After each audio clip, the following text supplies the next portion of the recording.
हमारा ये झारखंड एकोडर्मा प्राकृतिक संसाधनों से भरपूर है।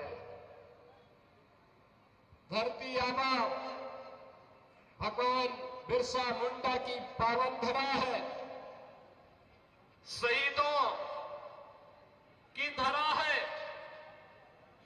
देश की आजादी के लिए अकेले कोडरमा से एक नहीं, चार हुतात्माओं ने अपना बलिदान दे करके इस देश को ब्रिटिश हुकूमत से मुक्त करने के लिए अपना योगदान दिया था। लेकिन आज क्या हो रहा है झारखंड में, मैं देख रहा था। एक आलमगीर आलम थे, औरंगजेब, देश को लूटा था उसने, देश के पवित्र मंदिरों को नष्ट किया था उसने। और दूसरा, झारखंड मुक्ति मोर्चा का भी तो एक मंत्री था आलमगीर, जो यहां लूट करके जिसके घरों में नोटों की गड्डियां के गरीबों के झारखंड वासियों का पैसा उसके घरों में कैसे नोट की गड्डियां उसके नौकरों और उसके परिवार के अन्य लोगों के घरों में किस रूप में पड़ी हुई थी। ये लूट का इससे दूसरा घटिया स्तर और दूसरा देखा नहीं जा सकता है। और इसीलिए मैं कहने के लिए आया हूं बहनों और भाइयों, ये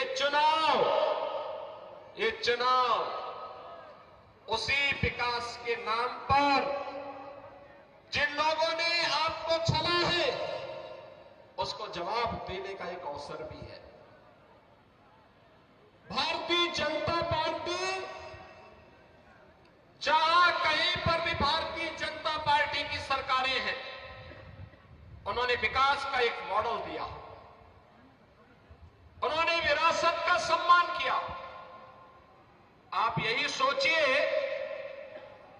1947 में देश आजाद हुआ था,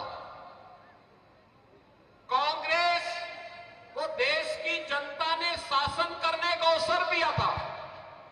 एक लंबे समय तक उन्होंने शासन किया था, लेकिन क्या कभी किसी ने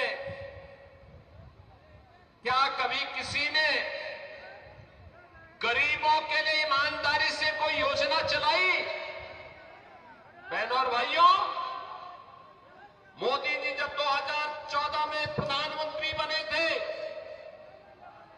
मीडिया ने उनसे पूछा था कि प्रधानमंत्री बनने के बाद आपका एजेंडा क्या होगा। मोदी जी ने कहा, एक लाइन में उन्होंने कहा था, सबका साथ और सबका विकास।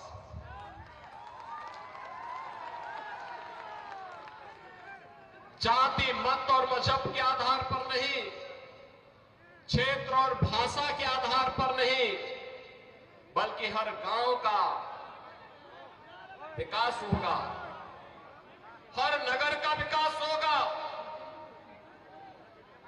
गरीब, किसान, नौजवान, महिलाएं, इन सब का विकास होगा।